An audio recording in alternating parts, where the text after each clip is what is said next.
बिस्मिल्लाहिर्रहमानिर्रहीम। नाजरीन, आप देख रहे हैं ज़ाविया अदब और मैं हूँ जवादुल हसन शमसी। मेरे साथ मौजूद हैं सजाद गुल बिसालवी साहब और आज हम यहाँ पर आए हैं अकादमी अदबियात इस्लामाबाद में और हम मौजूद हैं पंजाबी किताबों के एक स्टॉल पर।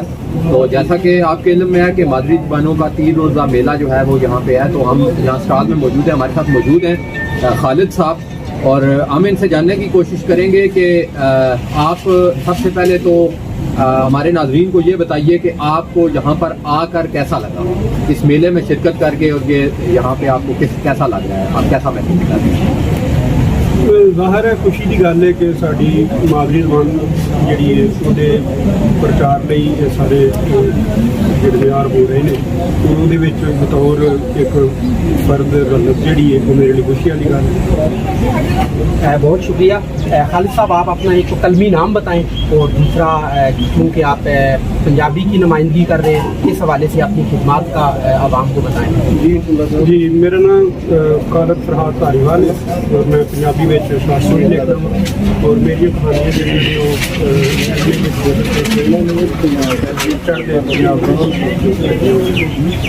और मेरी कहानियाँ दे हिंदी, सिंधी, उर्दू और अंग्रेजी में तर्जुमे।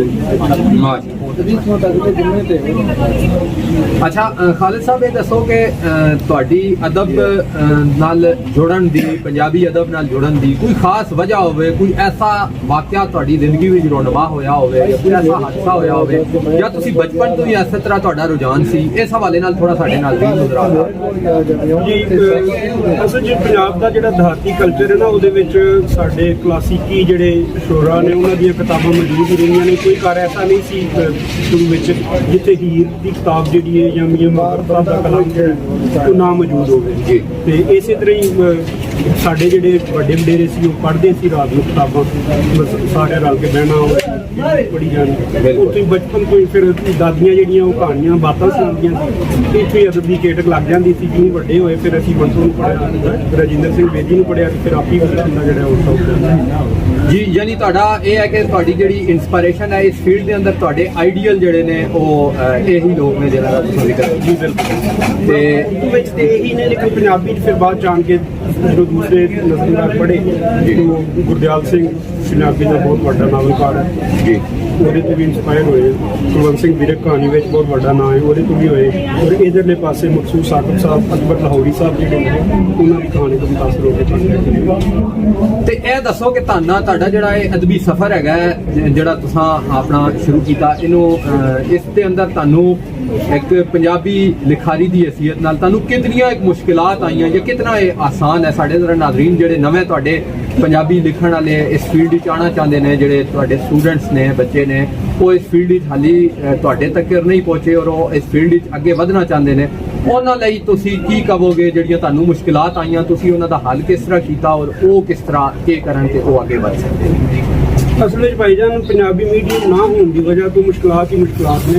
ਪੰਜਾਬੀ ਅਖਬਾਰਾਂ ਜਿਹੜੀਆਂ ਬਹੁਤ 1-2-3 ਸ਼ਾਇਦ ਅਖਬਾਰਾਂ ਨੇ, ਉਹ ਵੀ ਉਹਨਾਂ ਦੀ ਸਰਕੂਲੇਸ਼ਨ ਜਿਹੜੀ ਉਹ ਸਿਰਫ ਲਾਹੌਰ ਸ਼ਹਿਰ ਦੇ ਅੰਦਰ ਤੱਕ ਹੀ ਹੈ। ਠੀਕ ਹੈ, ਜਿਹੜੇ ਪੰਜਾਬੀ ਮੈਗਜ਼ੀਨ ਨਿਕਲਦੇ ਨੇ ਉਹ ਵੀ ਬਹੁਤ ਘੱਟ ਤਾਦਾਦ ਵਿੱਚ ਨਿਕਲਦੇ ਨੇ ਜੀ। ਤੇ ਲਿਖਣਾ ਤਾਂ ਕੋਈ ਜ਼ਿਆਦਾ ਮਸਲਾ ਨਹੀਂ ਹੁੰਦਾ ਲਿਖਾਰੀ ਵਾਸਤੇ, ਲੇਕਿਨ ਛਪਣਾ ਉਹਦੇ ਲਈ ਮਸਲਾ ਰਹਿੰਦਾ, ਕਿਉਂਕਿ ਛਪਣ ਦੇ ਜ਼ਰਾ ਜਿਹੜੇ ਨੇ ਉਹ ਬਹੁਤ ਘੱਟ ਨੇ, ਉਹ ਜਿਹੜੇ ਪੜ੍ਹਨ ਵਾਲੇ ਨੇ ਉਸ ਤੋਂ ਵੀ ਬਹੁਤ ਥੋੜੇ ਨੇ। ਔਰ ਮੀਡੀਅਮ ਪੰਜਾਬੀ ਨਾ ਹੋਣ ਦੀ ਵਜ੍ਹਾ ਤੋਂ ਲਿਖਾਰੀ ਨੂੰ ਮੁਸ਼ਕਲਾਂ ਰਹਿੰਦੀ ਹੈ।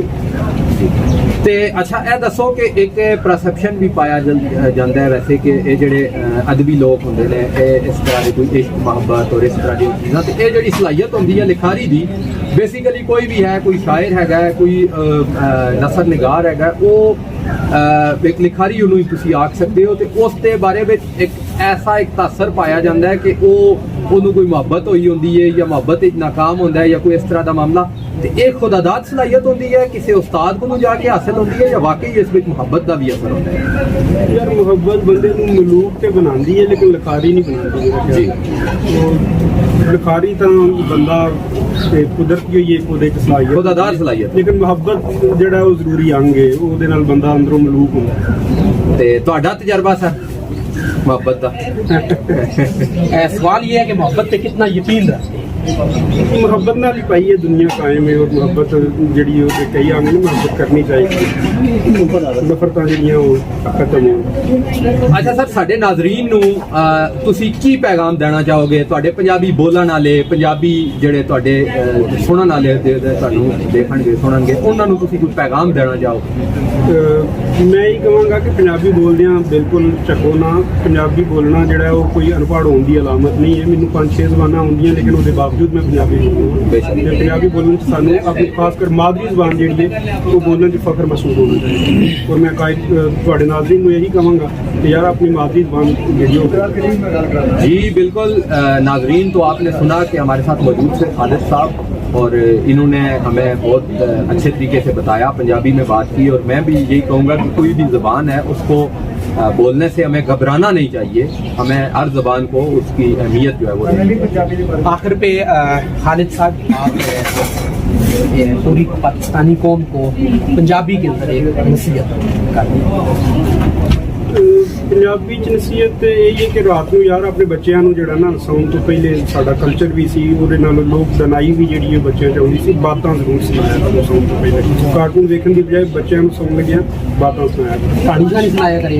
ਹਾਂ ਬਿਲਕੁਲ, ਜਿਹੜੀਆਂ ਲੋਕ ਬਾਤਾਂ ਤੁਹਾਡੇ ਅਦਬ ਵਿੱਚ, ਲੋਕ ਅਦਬ ਵਿੱਚ ਬਾਤਾਂ ਮੌਜੂਦ ਨੇ, ਉਹ ਬਾਤਾਂ ਸੁਣਾਇਆ ਕਰੋ। ਉਹਦੇ ਨਾਲ ਬੱਚਿਆਂ ਦੇ ਵਿੱਚ ਦਾਨਸ਼ ਜਿਹੜੀ ਉਹ ਪੈਦਾ ਹੁੰਦੀ ਹੈ, ਬੱਚੇ। अच्छा, ये हुक्का पड़ा हुआ है यहाँ पे, ये आपने क्यों रखा हुआ है यहाँ पे?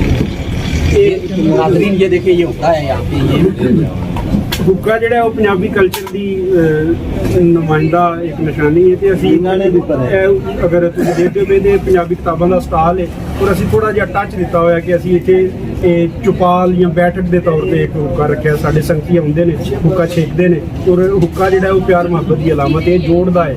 अच्छा, ये आपकी इजाज़त से अगर मैं कश लगाना चाहूँ? हाँ ज़रूर ज़रूर। ऐसे खेलते हैं अंदर सिगरेट की तरह? हाँ जी, बहुत शुक्रिया ये हुक्के का भी और आपकी बातचीत का भी बहुत बहुत शुक्रिया।